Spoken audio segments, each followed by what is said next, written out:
Ito yung araw na may pupunta na naman tayong bagong pansita. Hindi nga rin sila nagpapauli pagdating sa mga toppings dahil sa may pork chop at calamares na silang toppings dito mga pong. Napaniguradong papasok din to sa panlasa nyo. Kaya tara, samahan nyo muna ako. Ito yung araw na perfect magpansit ngayon dahil sa malamig ang panahon. Pero bago yun, sunduin nga muna natin yung kasama na naman natin magpansit na si Sir Karakpa Vlog na kahit basa at maputik yung daan, basta pansit ang usapan, ay palag na palag talaga si boss.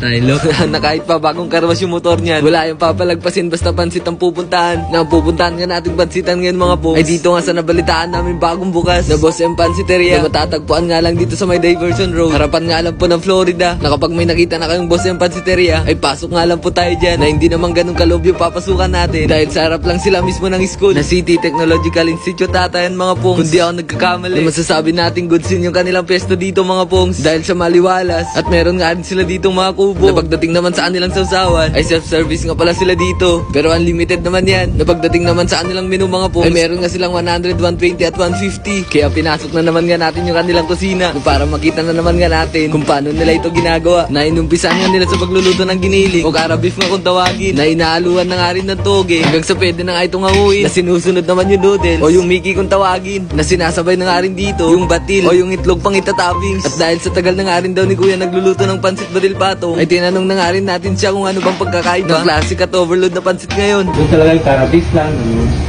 saka sprouted.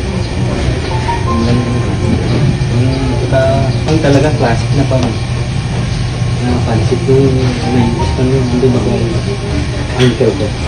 Ba't nadagdag sir yung parakay? Yung ko lang, kapwa. Pero Yung kayo ba't hindi kaya yung parakay? Ngayon kasi ang uso nga siya. Yung overload. Overload din yan. May lechon pa yung iba, diba siya? Mga ibang pansiteria. Mga kabataan, gusto kasi nila. Yung mga may kahay.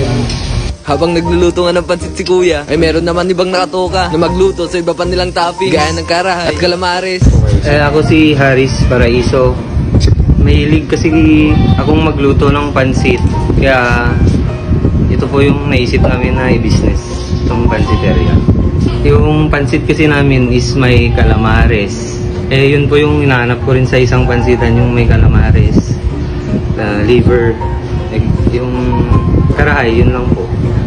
Sa iba naman meron, pero yung sa amin kasi is sa lasa lang naman, masarap naman masarap talaga yung amin. Kaya banatan na nga rin natin na ganito mga pongs. Nakasama nga rin natin dito si Tuguegarao Local Reviews at yung iba pa nating kaibigan. Nasarap na sarap nga din sila sa pansit ng Boss M na tinanong na nga rin natin si Karakpa sa pansit na natikman niya. Kamusta pansit nila ba? Bakit anong nangyari? Sold out? Kamusta yung pansit? Dami na. Sabi sur. Sakto lang kasi Anong nangyari? sa oranok ng sabi. Pansit po. Kaya cheers muna tayo mga pongs. Maraming salamat din sa patuloy na sumusuporta sa akin dyan na kahit hindi pa tayo ganun kasikat ay andyan pa rin nga kayo na patuloy na nanonood ng mga videos ko. Maraming salamat sa inyo mga pongs. Nang dahil sa inyo malayo na rin nararating namin itong kasama na si Karakpa Sa Vlogs. Tuguegarao talaga, dito mo talaga mahanap yung talagang authentic at napakasarap na pansit. Grabe ka na talaga Sir Karakpa na hindi nga rin kami nagbablog para makalibre nga lang ng pagkain. Bagkus sa binibigyan namin ng chance na i-promote o i-endorse yung kanilang businesses para aware din yung ibang tao na kung anong meron at papromo yung mga ibang businesses. Mga taong walang budget, nahihiya sila mag-approach ng vlogger. So dito, buti na lang tinawag din ako ng mga kasamahan ko, mga kaibigan ko na vlogger din na pumunta dito. Dahil nalaman ko na hindi ganun kadami yung mga clients or customer na pupunta dito. Kasi tago nga siya, hindi siya masyadong nakikita. So through this, ay mai-promote natin at ma-review natin mabuti yung pansit. The place is good, very refreshing naman siya. And talagang pwede siya kahit saan. Okay po yung pansit. Pumunta kayo dito sa Boss M Pansiteria. Located lang ito sa near entrance ng Florida, harap ng Philtech papasok, beside ANC apartment and CTI Institute School. Kaya hanggang dito na lang muna yung kwento mga pongs. Salamat sa panonood. Hanggang sa susunod.